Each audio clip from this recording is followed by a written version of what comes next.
আসসালামু আলাইকুম। আমার আজকের ভিডিওর সারমর্ম বুঝতে হলে আপনাকে অবশ্যই ভিডিওর শেষ পর্যন্ত দেখতে হবে। দেখার অনুরোধ থাকলো, যদি না দেখেন সেই ক্ষেত্রে আপনি এর অর্থাংশ বুঝবেন এবং বিভ্রান্ত হবেন।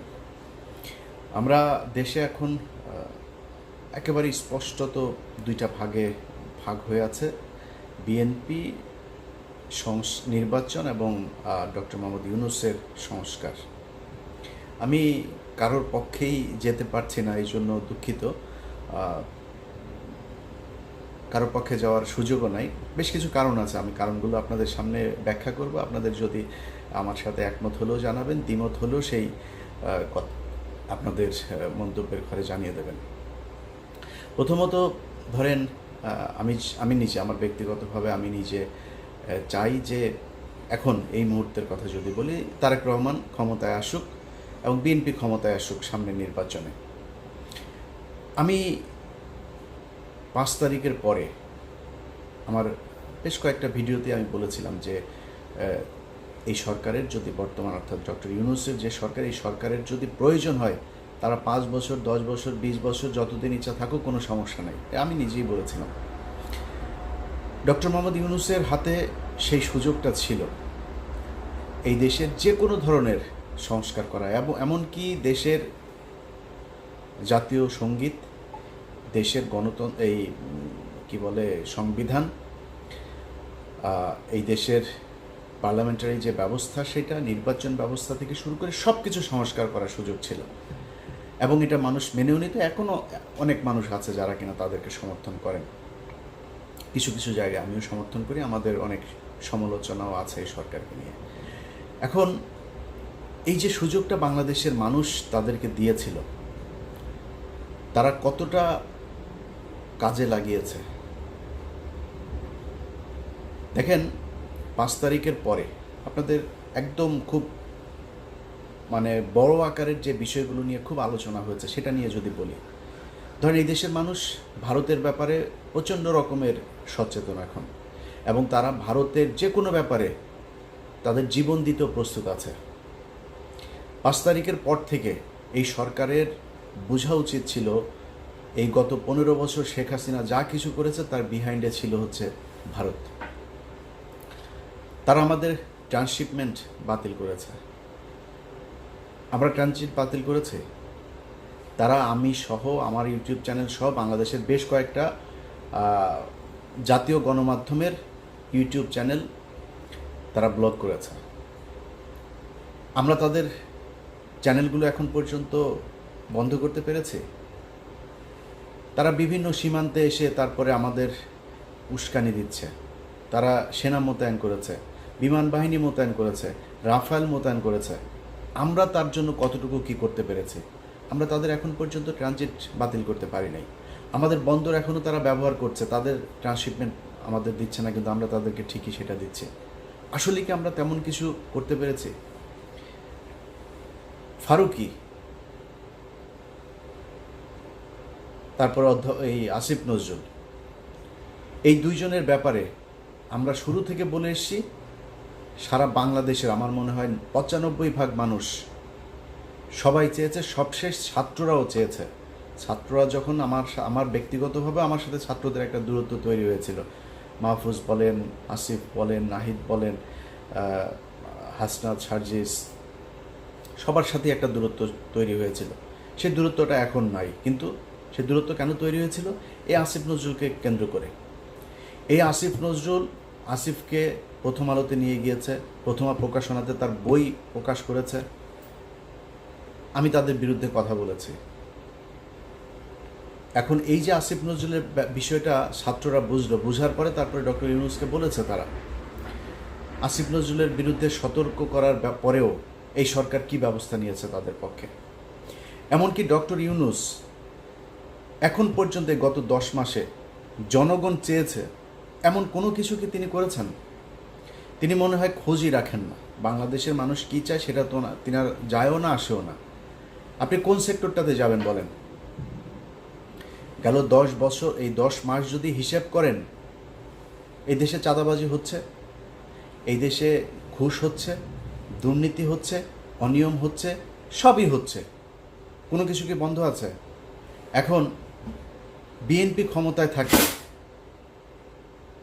সব দোষ যদি বিএনপি সরকারের ঘাড়ে পড়ে, যাই হোক যেটাই ঘটুক, এখন যা হচ্ছে এটার দোষ ডক্টর ইউনূসকে নিতে হবে। আপনি বন্ধ করতে পারেন নাই কেন এই দুর্নীতিগুলো? একটা নর্মাল একটা ধরেন 111 সরকারও আপনার চেয়ে অনেক দুর্বল সরকার ছিল। বাংলাদেশের ইতিহাসে এত শক্তিশালী সরকার কোনোদিন আসে নাই। এত শক্তিশালী হবার পরেও আপনি এগুলোর বিরুদ্ধে ব্যবস্থা কী নিয়েছেন? পুলিশের নিয়োগ বাণিজ্য থেকে শুরু করে থানায় যে পরিমাণে ঘুষ এখন চলছে, অন্ধকার যুগের অবস্থা। আপনি বন্ধ করতে পারেন, এর দায় আপনি নেবেন না? কিছুই বুঝেন না তো আপনার থাকার দরকারটা কি?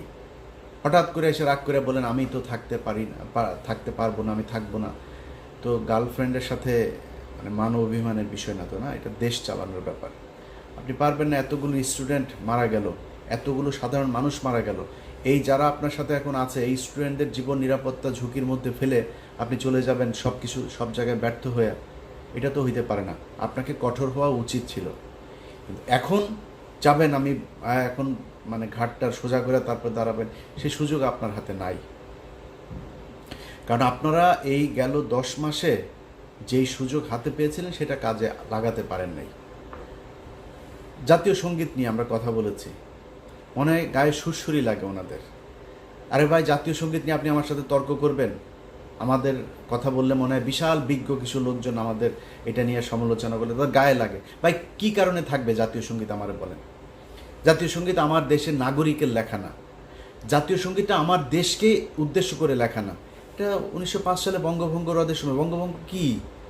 আমার পূর্ব বাংলা পশ্চিম বাংলার থেকে আমরা আলাদা হব, আমরা এখানে সব ওই অচ্যুত শ্রেণীর হিন্দুরা, গরিব মুসলমানরা, আমাদের আলাদা বিশ্ববিদ্যালয় হবে, স্কুল হবে, প্রতিষ্ঠান হবে, আমাদের জন্য আলাদা বাজেট থাকবে শিক্ষার জন্য, এগুলো হইতে দেওয়া যাবে না।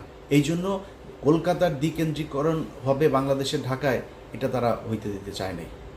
যে কারণে বঙ্গভঙ্গ, সেই বঙ্গভঙ্গের পক্ষে সে ইয়ে কি বলে পতিতা ব্যবসায় আপনার এই যে রবীন্দ্রনাথ সেই করলো, লিখলো এক জায়গায় বাংলাদেশ কথাটা আছে,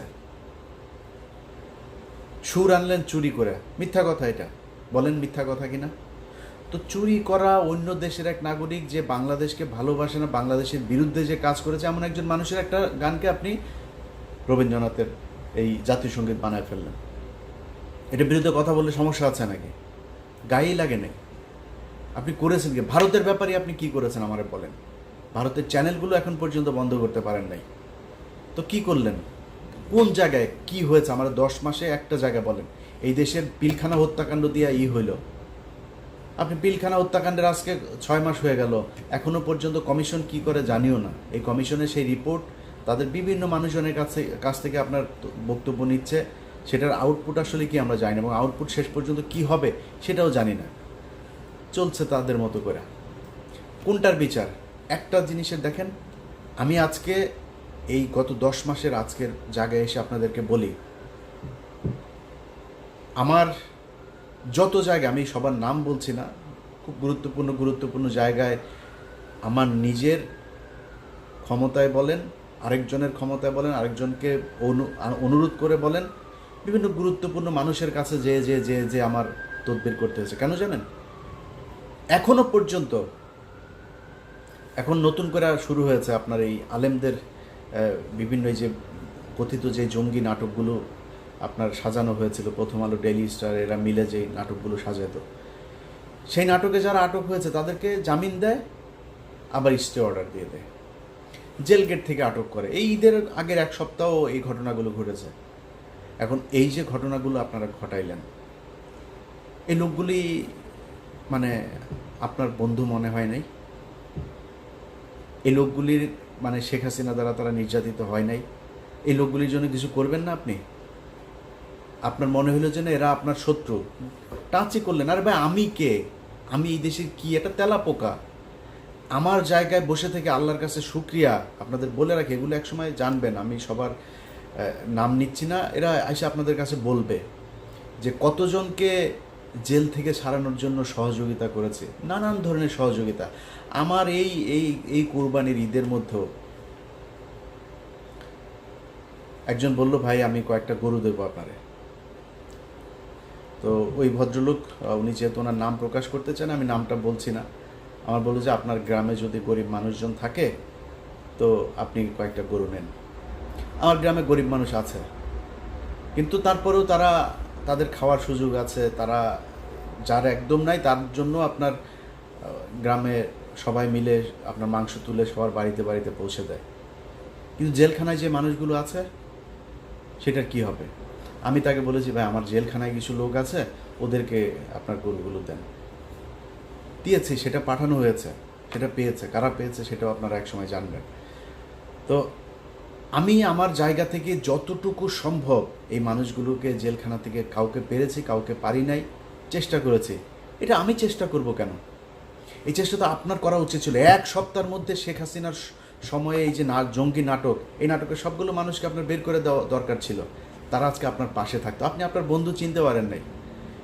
কোথায় হয়েছে আমার বলেন? কোন জায়গা নিয়ে আপনারা কাজ করেছেন যেটা নিয়ে আপনার সুনাম করব? করেন নাই তো। তো আমরা যদি নাকি দেখি যে দেশ যেমন চলছিল তেমনই চলছে, আপনারা কিছু করেন না। আমার মামলা নিয়ে সোশ্যাল মিডিয়াতে এই পর্যন্ত আজকের ভিডিও সহ মনে 5-6 বার বললাম যে আমার মামলাগুলো সরকার থেকে কোনো ব্যবস্থা নেওয়া হয়নি, এখনও নেয় নাই। এবং আজকে বললাম না, আজকে বলার পরেও তারপরও নেবে না, এরা কোনো পদক্ষেপ নেবে না। সমস্যা কি? আমার মামলা শেষ হলে আপনার যা বলবো, ভাই আমার উপদেশটা বানান, আপনার মনে হয় সেটা করতাম না তো। কিন্তু আপনি আমাদের এই মামলাগুলো সরেন, কোনো কাজ করেন নাই আমাদেরকে নিয়ে। আমরা কিন্তু এই দেশের জন্য কাজ করছি, আমরা এই দেশের যারা এই 15 বছর নির্যাতিত হয়েছে তাদের জন্য কাজ করছে। এখন হুট করে আমি বলবো যে বিএনপি নির্বাচন চায়, এই নির্বাচন প্রতিহত করতে হবে, আমি এটা বলবো? কেন বলবো? কিসের জন্য? আরে ভাই, বিএনপির মানে এখন যে চাঁদাবাজি চলছে, অস্বীকার করার কোনো সুযোগ নাই। বিএনপি যদি আমারে নিয়ে ওই যে 2 দিন আগে সালাউদ্দিন রয়ের যে প্রোডাক্ট, এই সালাউদ্দিন তার লোকজন দিয়ে 8-10টা লোক নিয়ে আমারে নিয়ে, পিনাকি ভট্টাচার্যরে নিয়ে তারা ঝাড়ু মিছিল, জুতা নিক্ষেপ টিক্ষেপ এগুলো করেছে। তো সালাউদ্দিন মিয়া, তুমি আমারে নিয়ে এগুলি করার লাভ নাই তো, আরও করো, কোনো সমস্যা নাই। কিন্তু যেটা সত্য এটা বলবো, সারা দেশে চলছে তো চাঁদাবাজি। এটা বিএনপি যদি নাকি মানে ঘুমটা দিয়া তারপরে বলে যে না আমি কিছু দেখি না, ভাই আপনি ঘুমটা দিয়ে রাখলেই সারা পৃথিবী অন্ধকার হয়ে যাবে না? মানুষ আপনারা দেখছে, আপনি কি করছেন সেটা দেখছে। আমি অস্বীকার করব না চাঁদাবাজি চলছে, কিন্তু এটা মাথায় রাখতে হবে। ধরেন ঢাকা শহরে একজনের ব্যাপারে আমার কাছে অনেক অভিযোগ এসছে।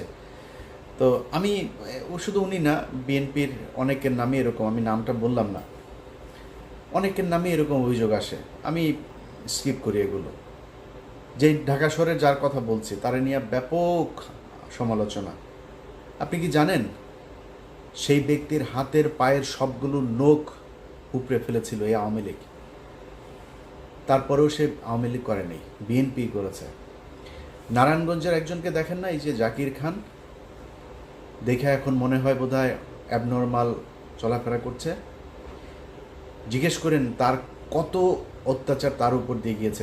এই যে ওর নাম কি, শামীম ওসমান আছে না, আপনাদের মতো সুশীল যারা কিনা সুন্দর চেহারা, তারপরে খুব ভাবসাব নিয়ে চলেন, খুব ভদ্রভাবে সুন্দর করে কথা, আপনাদের মতো এরকম বালছাল বহুত নারায়ণগঞ্জে আছে, কেউ শামীম ওসমানের বিরুদ্ধে দাঁড়ান নাই। জাকির খান কিন্তু দাঁড়িয়েছিল। আজকে তাকে দেখছেন, ভাই 5 তারিখ না আসলে সে জীবনে কোনদিন জেল থেকে বের হইতে পারবে কিনা এটা জানে না। তো এই যে একটা মানে যে কষ্টের জীবন সে পার করে এসছে জেলখানায়, সে যে বেঁচে আছে এটাই তো অনেক কিছু। অনেকের মানসিক সমস্যা হয়ে গেছে। এই যে ইয়ের সাথে আমি বেশ কয়েকবার কথা বলেছি, ওর নাম কি, ফারাবি। এই ফারাবির মানে ওর কথাবার্তা শুনলে বুঝে যে অ্যাবনর্মাল আচরণ করছে। এমনি হয় নাই তো এগুলি। জীবনের অনিশ্চয়তা, জীবনে কোনোদিন বের হইতে পারবে কিনা এটা জানতো না। অতএব হুট করে বলে ফেললেই হলো না চাঁদাবাজি করে না কে সেটা বলেন। এখন যে সরকারটা চলছে, এই সরকারের ভেতরে নাই চাঁদাবাজি, নাই মানে করছে না, হচ্ছে না, হচ্ছে তো। তো আপনি বিএনপির খালি দোষ দিয়ে লাভ কি? এখন বিএনপি চাঁদাবাজি করছে বা চাঁদাবাজি করবে, এই জন্য বিএনপিরে চাই না আরেকটারে চাই। আমরা তো চাইছিলাম ভাই, আমরা চেয়েছিলাম সেটা যদি আপনি আমরা যেভাবে চেয়েছি যে দেশটা যদি আসলে সেইভাবে যেত, কোনো সমস্যা ছিল না। দেদারসে আপনার টাকা পাচার হচ্ছে, মানে কোনো এই দেশটার এখন কোনো মা বাপ নাই, যে যেই জায়গায় মানে মানে ইচ্ছা মতো খাচ্ছে আর কি। তো এটা যদি চলতে থাকে তার চেয়ে তো একটা স্টেবল একটা সরকার আসা উচিত যে দায় নেবে। আপনার এখানে দায়টা নেবে কে? সব দায় এসে পড়বে হচ্ছে স্টুডেন্টদের ঘাড়ে। সব তো আপনি এই যে আইজিপি এ নিজেও তো ইউএসের সিটিজেন, উপদেষ্টা প্রায় সবগুলোই বিভিন্ন দেশের সিটিজেন, বাংলাদেশের পাসপোর্ট হোল্ডারও না। তো এগুলি তো চলে যাবে, এগুলি তো কোনো সমস্যা নেই, ছিল বাইরে এসছে আবার ফের কয়দিন খেয়ে টেয়ে নিয়ে টিয়ে তারপর চলে যাবে। দায় তো কেউ নেবে না, দায় নেওয়ার চিনিও না। আমি বিশ্বাস করেন, আমার মতো একজন রাজনৈতিক সচেতন মানুষ, আমার যদি বলেন 4 জন মন্ত্রীর উপদেষ্টার নাম আমি বলতে পারবো না, কসম করে বলছি আমি বলতে পারবো না। আমার বিশ্বাস আপনিও বলতে পারবেন না। তো এদেরকে আমরা চিনি না, এরা কোনো খবর নাই, খোঁজ নাই, কোনো কিছু নাই। আপনি এদেরকে দিয়া তারপরে দেশ চালাবেন, দেশ সুন্দর হবে মনে করার কোনো কারণ নেই। এখন একটা সরকার আসতে হবে, যেই সরকার দায় নেবে, যাদের পরের 5 বছর পরে নির্বাচনে আবার দায় নিয়ে আসতে হবে, এরকম একটা সরকার আমরা চাই। নির্বাচন আর সংস্কার এই দুইটা মানে একটার সাথে আরেকটার কি বলে কন্ট্রাডিক্ট করতে পারে না। এটা সাংঘর্ষিক না, কখনোই সাংঘর্ষিক না। হ্যাঁ, আমরা যে সময়টুকু ধরেন জুন থেকে যদি পরের এপ্রিল পর্যন্ত প্রায় 2 বছর হয়েছে, ধরেন 10 মাস করলেন কি? এই 10 মাসে অগ্রগতিটা কি আমার দেখান একটা। পরের 10 মাসে যে অগ্রগতি হবে আমি এরকম কোনো সম্ভাবনাও দেখছি না। তো যদি না হয় তাহলে আমার মনে হয় নির্বাচন দিয়ে দেওয়া উচিত।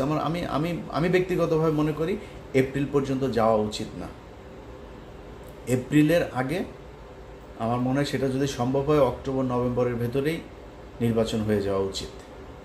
কারণ যারা এই গত 10 মাসের যেই সময়, এই সময় যাদের হাতে সবচাইতে এক্সট্রিম পাওয়ার প্র্যাকটিস করার সুযোগ ছিল, তারা যেহেতু পারে নাই, সেই সময়ে যেহেতু পারেন নাই, পরের 10 মাসে পারবেন না, এটা মোটামুটি কনফার্ম। যেদিন বলেছেন আমি পদত্যাগ করতে চাই, ওই দিন আপনার শক্তি শেষ।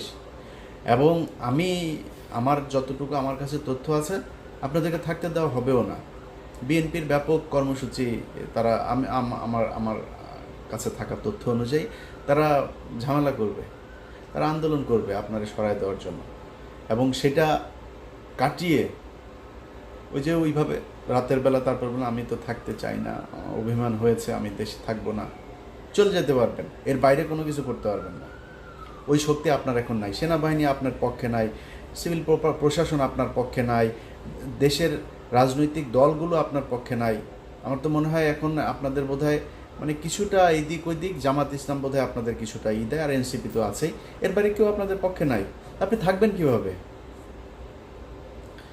বাট অনেকক্ষণ সমালোচনা করে আবারও বলি, ডক্টর ইউনূস, আমরা আসলেই চাই আপনি, এবং শেষ দিন পর্যন্ত একটা কথা বলে যাই, এর আগেও বলেছে আজকেও বলছি, শেষ দিন পর্যন্ত আমার নিঃশ্বাস যতদিন থাকবে আমি স্টুডেন্টদেরকে সর্বোচ্চ সম্মানের চোখে দেখতে চাই, সর্বোচ্চ সম্মান করব। কারণ এদের কারণে আজকে এই বিএনপি যে ক্ষমতায় আসতে চায়, নির্বাচন চায়, এটা বলার সুযোগ পেয়েছে তাদের কারণে। তো 24-এ নির্বাচন হয়েছে, আবার 29-এ নির্বাচন হইতো, এর আগে নির্বাচন নিয়ে কথাও বলতে পারতেন না। এদের কারণে এরা জীবন দিয়েছে, বিশাল খারাপ সময়ে তারা সাহস নিয়ে তারপরে এগিয়ে এসেছিল, যেই কারণে তাদের প্রতি সর্বোচ্চ সম্মান থাকবে। ডক্টর ইউনূসের প্রতি অসম্মান দেখানোর কোনো সুযোগ নাই। এই লোকটা ব্যক্তিগতভাবে আমাদের দেশের কোনো ক্ষতি করে নাই। এই লোকটার কারণে গত 10 মাস যে দেশে যে একটা সরকার অন্তত আছে, সেটাও এর কারণে সম্ভব হয়েছে। আদারওয়াইজ যে ষড়যন্ত্রে গত 10 মাসে বিএনপি, এই আওয়ামী লীগ এবং ইন্ডিয়া করেছে, এই ষড়যন্ত্র কাটিয়ে ডক্টর ইউনূসের থাকার সম্ভব হতো না। সো তাকে এইটুক ক্রেডিট দিতেই হবে, এবং এই কারণে তার প্রতি সম্মান, সর্বোচ্চ সম্মান জানিয়ে বলছি যে ডক্টর ইউনূস, আপনি দেশ চালাতে ব্যর্থ হয়েছেন। আপনি যেই শক্তি, যেই কঠোর হওয়ার দরকার ছিল, সেটা হইতে পারেন নাই। আমি যদি এখন একবারে বলি যে বিএনপির চাঁদাবাজি অবশ্যই হয়েছে, চাঁদাবাজি, এই চাঁদাবাজির জন্য আপনি দায়ী, আপনার প্রশাসন দায়ী, কারণ কোনো দেশে চাঁদাবাজি হচ্ছে সেটার জন্য যেই পদক্ষেপ নেওয়া দরকার আপনি নেন নাই। আর ভাই তারেক রহমান লন্ডনে বসে থাকা সেইখান থেকে সে যে কয়জনরে বহিষ্কার করেছে এই পর্যন্ত চাঁদাবাজির জন্য, আপনি অতজন মানুষের চাঁদাবাজির জন্য আটকও করেন নাই। আপনার কাছে কেমনে আমরা আশা করব যে আপনি ভালো করে দেশ চালাবেন, কিছু একটা করবেন? অতএব আমি মনে করি যে বিএনপি এই নির্বাচন হওয়া দরকার। যেহেতু 10 মাস হয়ে গিয়েছে, একটা আমার মনে হয় খুব এক মাস সময় যথেষ্ট একটা সব দলকে নিয়ে বসে একটা সিদ্ধান্তে আসা যে কিভাবে নির্বাচনটা হবে এবং নির্বাচন 5 বছর যে সরকার থাকবে সেই সরকার যাওয়ার পরে কিভাবে আবার পরবর্তী নির্বাচন হবে, এই জায়গাটায় ঠিক করে তারপরে আমার মনে হয় করা উচিত। আপনারা সংবিধান করতে পারবেন না, আমার মনে হয় না করতে পারবেন। সো এটা ঠিক করে আমার মনে হয় নির্বাচন দিয়ে দেওয়া উচিত। এবং নির্বাচন দিয়ে দেওয়ার পরে ডক্টর ইউনূস যদি চায় রাজনীতি করতে, এনসিপির প্রধান হয়ে তিনি রাজনীতি করুক, নির্বাচন করুক, মানুষই তো চায়, তাই না? মানুষ যদি চায় তাহলে আপনি প্রধানমন্ত্রী হবেন, আপনার দল ক্ষমতায় আসবে। আর যদি মানুষ তারেক রহমানকে চায় তাহলে তারেক রহমান প্রধানমন্ত্রী হবে, বিএনপি ক্ষমতায় আসবে। আমরা এই জায়গায় স্পষ্ট এই নির্বাচন এবং সংস্কার এই দুইটাকে আলাদা করে, দুইটাকে সংঘর্ষ বাঁধিয়ে দুইটার মধ্যে বিরোধ তৈরি করার কোনো সুযোগ নাই। আপনারা সেটাই করেন। সবশেষ বিএনপিরে একটু বলে দিই ভাই, এই গত 10 মাসে আপনাদের নিয়ে যে কথা বলবো, আপনাদেরকে তুচ্ছ তাচ্ছিল্য করে আপনার বিরুদ্ধে কথা বলবো, আমার নামে অনেক ফেক আইডি টাইডি এগুলো বানায়, অনেক কিছু চলে, আমি বলি না এমন কথা অনেক জায়গায় করে। কিন্তু আমি আপনার নিয়ে সমালোচনা, তারেক রহমানের নিয়েও সমালোচনা করবো। তারেক রহমানের ক্ষমতায় আসতে দেন, আমি ওনারে নিয়েও সমালোচনা করবো। আমার একদমই ইচ্ছা নাই যে তারেক রহমান আমারে ধরে নিয়ে তারপরে পূর্বাচলে একটা প্লট দিবে, তারপরে তারেক রহমান আমারে নিয়ে মন্ত্রী বানায় দিবে। আমি হইতে চাই না, একদমই চাই না। কারণ আমরা সবাই যদি ওই মুন্নি সাহাদের মতো হয়ে যায় না, এই বিএনপি আওয়ামী লীগের মতো অবস্থা হবে, সেটা আমরা হইতে চাই না। তারেক রহমান আমার এটা ভালোভাবে নেক আর খারাপভাবে নেক, আমি এই সমালোচনাটুকু করে যাব যেটা করা দরকার। এখন আপনি যে ক্ষমতায় আসবেন, আপনার পুরো দেশের যেই মানুষগুলো ভোট দেবে, তারা এখন আপনার বিরুদ্ধে কেন কথা বলে একটু চিন্তা করেন তো। আপনার বিরুদ্ধে কথা বলার তো সুযোগ নাই, কারণ আপনি গত 15 বছরে, আমার তো মনে আছে এখনও, সেই যে জনির শুধু বুকের মধ্যে 19টা গুলি করেছিল, মনে নেই আপনার? এই বিএনপির কত মানুষ গুম হয়েছে, এই বিএনপি রাস্তায় নেমেছে, গুলি খেয়েছে, আন্দোলন করেছে। এই সব শেষ আন্দোলনেও আমার মনে হয় তারা সবচাইতে বেশি মানুষ তাদের ক্ষতিগ্রস্ত হয়েছে, মারা গিয়েছে, রাস্তায় নেমেছে, পঙ্গু হয়েছে। আপনি তারে যা তা বলতে পারবেন না, আমারও বলার সাহস নাই। কিন্তু ভাই, এই যে 15 বছর যা অর্জন করেছিলেন, গত 10 মাসে আমার মনে হয় 80% শেষ। এত চাঁদাবাজি করেছেন আপনারা সারা দেশে, এমন ভয়ঙ্কর পরিস্থিতি। বিএনপি আর আওয়ামী লীগ এখন মোটামুটি সমান কাতারের জনপ্রিয় দল। এটার জন্য আপনারা দায়ী। আপনি আমারে গালি দেন, আমার নিয়ে ঝাড়ু মিছিল করেন, জুতা মিছিল করেন, কোনো সমস্যা নেই। আমি তো ভাই আপনার দলের কাছ থেকে সুবিধা চাই না, আমি তো আপনার দলের মনোনয়নও চাই নেই, কিছুই চাই নেই। বাট এই আওয়ামী লীগের মতো কানের মধ্যে তুলা ঢুকায় না রেখে একটু মানুষের কাছে শোনেন আপনাদের ব্যাপারে মানুষের মন্তব্য কী। আপনার দলের প্রধান এখনও দেশে যায় নাই, তার আগেই যদি আপনারা এই অবস্থা করেন, তাহলে সামনে নির্বাচন আমি তো চাই, আমি শুরুতে বলেছি, এখনও বলছি, আমি চাই, খুব চাই। কারণ আমি তারেক রহমান সম্পর্কে এমন কিছু জিনিস জানি, ওনার সামনে রাষ্ট্র নিয়ে যে ওনার যে ভাবনা, ওনার যে পলিসি, যেটা উনি করতে চাচ্ছেন, এই পরিকল্পনার কিছুটা আমি জানি। আমি জেনে আপনাদেরকে বলছি, আমি এই ভিডিওর মধ্যে খুব সুন্দর করে তারেক রহমানের তেল দিতে পারতাম, কিন্তু দেই নাই। বাট এইটুক বলি, আপনি আমার দালাল মনে করেন, যাই মনে করেন, তারেক রহমানকে আপনাকে দেখতে হবে। আমার বিশ্বাস তারেক রহমানের নেতৃত্বে অনেক ভালো একটা সরকার গঠিত হবে, আমার বিশ্বাস এটা। এবং সেই পর্যন্ত আপনাকে অপেক্ষা করি। যদি না হয়, আমি আপনাকে কথা দিলাম, নির্বাচনের আগেই কথা দিলাম, আমি প্রথম ব্যক্তি হব যে কিনা তারেক রহমানের বিরুদ্ধে ভিডিও তৈরি করব। বাট আমি এখন পর্যন্ত জানি তারেক রহমানের ব্যাপারে, তিনার প্রচণ্ড একটা স্বচ্ছ একটা পরিকল্পনা ওনার আছে দেশকে এগিয়ে নিয়ে যাওয়ার, দেশের উন্নয়ন, দেশের ভবিষ্যৎকে এগিয়ে নিয়ে যাওয়ার জন্য। এটা তিনি এই কাজটা তিনি করবেন। অতএব সেই ব্যক্তিরা দেশে যাক, রাষ্ট্রটা গঠন করেন। ভাই, জিরোতে নিয়ে আসা তো সম্ভব না দুর্নীতি, আপনারা দুর্নীতি করবেন, সেই সুযোগও আপনাদেরকে এই রাষ্ট্রই দেয়, এইভাবে আপনাকে সরকারি প্রকল্প থেকে টাকা পয়সা খাওয়ার সুযোগ পাবেন। কিন্তু যে অবস্থাটা আপনারা এখন করছেন, এইটা আগামী যদি নাকি ডিসেম্বরও নির্বাচন হয় না, ওই পর্যন্ত যদি চলতে থাকে সমস্যায় পড়বে। অতএব আমি নিজের কারণেই বললাম যে ভাই আমি চাই তারেক রহমান ক্ষমতায় আসুক। এই চাওয়াটা পরিপূর্ণ হওয়ার জন্যই আপনার বললাম আল্লাহর ওয়াস্তে চাঁদাবাজি বন্ধ করেন, মানুষের মন নেয়ার চেষ্টা করেন, মন জোগানোর চেষ্টা করেন। মানুষ কি চায়, আপনার কোন কাজে বিরক্ত হয়, কোনটাতে সন্তুষ্ট হয়, এটা একটু হিসাব করে তারপরে সেই কাজগুলো সেইভাবে করেন। আদারওয়াইজ একটা বিশাল সমস্যায় পড়বে। এই যে মানুষ এখন বলে না, আপনি দেখেন চোখ কান বন্ধ রাখলে হবে না তো, সোশ্যাল মিডিয়াতে দেখেন বিএনপির মহাসচিব এই এই কয়দিনের ঘটনাগুলি আপনারা বলি, ডক্টর ইউনূস বলেছেন যে এপ্রিলে নির্বাচন। বিএনপির যেই কটা নিউজের মধ্যে আপনি যেই কটা ফেসবুকের পোস্টে আপনি দেখেছেন যে দেশের জনগণ এই জাতির উদ্দেশ্যে ভাষণে হতাশ, মানুষ নির্বাচন চায়, এই কথা যত জায়গায় বিএনপি বলেছে আপনি দেখেন হাহা রিয়েক্টের পরিমাণ। তুচ্ছতাচ্ছিল্য করে এই করলে ভাই এখন সোশ্যাল মিডিয়ার যুগ, আপনাকে বুঝতে হবে ঘরে ঘরে যায় ভোট চাওয়ার দিন শেষ, মানুষ ডিসিশন নেবে তার মোবাইল ফোনের মধ্যে ভিডিও দেখা যে কারে ভোট দেবে সে। সো এই জিনিসগুলি আপনাকে টেক কেয়ার করতে হবে। অতএব আমরা চাই দেশে একটা সুষ্ঠু একটা রাজনৈতিক পরিবেশ তৈরি হোক, দেশে নির্বাচিত সরকার আসুক এবং আওয়ামী লীগের ব্যাপারে প্রতিটা দলের এক এবং অভিন্ন নীতি অবলম্বন করুক, এটা আমরা চাই। সবশেষ আবারও বলে যাই, ডক্টর মোহাম্মদ ইউনূস আপনার হাতে যে কদিন সময় আছে, আপনি সেই কয়দিন মানুষ যেই জিনিসগুলো চায় আমার মনে হয় আপনি সেই জিনিসগুলো করবেন এবং মানুষের প্রত্যাশা পূরণ করবেন। মানুষ আপনার কাছে যা চায় সেটা যদি আপনি করতে না পারেন তাহলে কিন্তু সব শেষে আপনার ব্যাপারে মানুষের যেই কনক্লুশন দাঁড়াবে সেটা আপনার জন্য খুব একটা স্বস্তিদায়ক হবে না। তারপরেও আপনার প্রতি এবং প্রতিটা ছাত্র নেতা, ছাত্র আন্দোলনে যারা ছিলেন সবার প্রতি শ্রদ্ধা, ভালোবাসা সারা জীবন থাকবে। বিএনপি ক্ষমতায় আসলে একদম আপনাদের ভুলে যাব এরকম না। আপনাদের জন্য আমার যতটুকু করণীয় থাকবে আমাকে বলেন, আপনাদের পাশে সবসময় থাকবো। সব ভালো থাকেন, আল্লাহ হাফেজ।